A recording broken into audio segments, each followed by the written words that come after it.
పితా పుత్ర పవిత్రాత్మ నామమున ఆమెన్. ఈరోజు దేవుని వాగ్దానము, పరస్పరము దయను మృదుత్వమును ప్రదర్శింపుడు. క్రీస్తు ద్వారా దేవుడు మిమ్ము క్షమించినట్లే ఒకరినొకరు క్షమింపుడు. ఎఫెసీయులకు రాసిన లేఖ 4వ అధ్యాయం 32వ వచనం. పవిత్రాత్మ దేవ, మా మీద వేంచేసి రండి. యేసువు యొక్క పరిశుద్ధ దివ్య హృదయమా, మా మీద దయగా ఉండండి. క్రీస్తు ప్రభునందు మన విశ్వాసాన్ని ప్రకటిద్దాం. యేసువా, మీ మరణమును ప్రకటించదము, మీ ఉత్థానమును చాటుదము, మీరు మరలా వచ్చే వరకు వేచియుందుము. ప్రత్యేక సర్వేశ్వరుడు మనకు చేసిన సకల మేళ్లకు వారికి వందనములు అర్పిద్దాం. తండ్రి దేవా, మీకే స్తుతిగన మహిమ. యేసుదేవా, మీకే స్తుతిగన మహిమ. ఆత్మదేవా, మీకే స్తుతిగన మహిమ. త్రియేక దేవా, మీకే స్తుతిగన మహిమ. ఈరోజు దేవుని వాక్యాన్ని చదువుకుందాం. యోహాను సువార్త 17వ అధ్యాయం వచనములు 1 నుండి 11 వరకు. యేసు ఈ మాటలు చెప్పి ఆకాశం వైపు కనులెత్తి ఇట్లు ప్రార్థించెను. తండ్రి, గడియ వచ్చినది. నీ కుమారుడు నిన్ను మహిమపరచుటకు నీవు నీ కుమారుని మహిమపరుపుము. నీవు నీ కుమారునకు అప్పగించిన వారందరకు ఆయన నిత్య జీవము ప్రసాదించుటకు నీవు ఆయనకు మానవులందరిపై అధికారమును వసగితివి. ఏకైక సత్యదేవుడు వగు నిన్నును నీవు పంపిన యేసుక్రీస్తును వారు తెలుసుకొనుటయే నిత్య జీవము.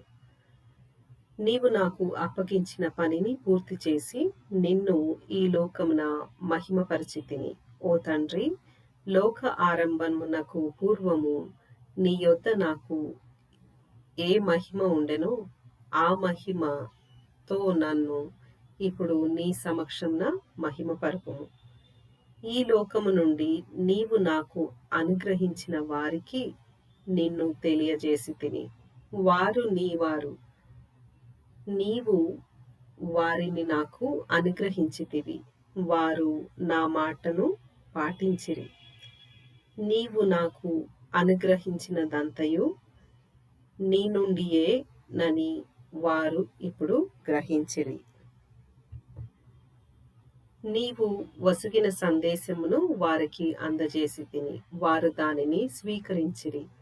నేను నిజముగా నీ యొద్ద నుండి వచ్చితినని తెలుసుకొని నీవు నన్ను పంపితివని విశ్వసించిరి.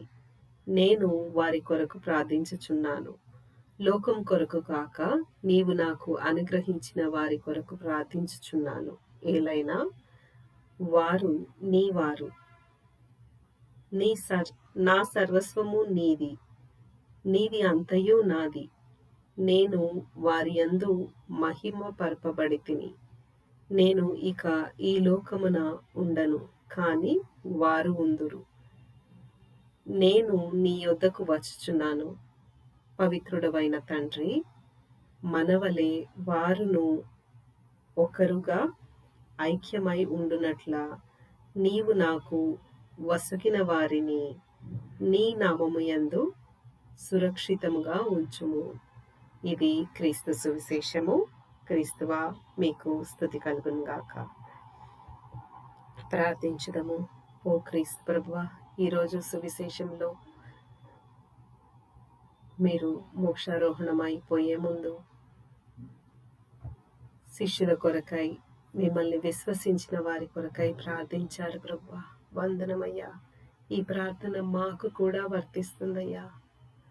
మీరు సువిశేష పఠనంలో స్పష్టంగా చెప్తూ ఉన్నారు, ఏకైక సత్యదేవుడవగు నిన్నును నీవు పంపిన యేసుక్రీస్తును వారు తెలుసుకొనుటయే నిత్య జీవము అని చెప్తూ ఉన్నారు ప్రభువా.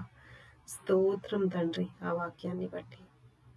ప్రభువా, మేము సంపూర్ణంగా తండ్రి దేవుడైన యెహోవాను మరియు రక్షకుడైన మిమ్మల్ని సంపూర్ణంగా విశ్వసిస్తున్నాం ప్రభువా.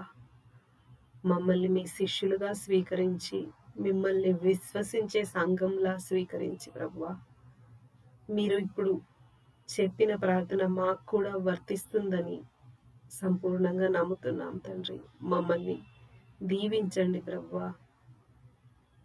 మీ కృపయందు మమ్మల్ని భద్రపరచండి.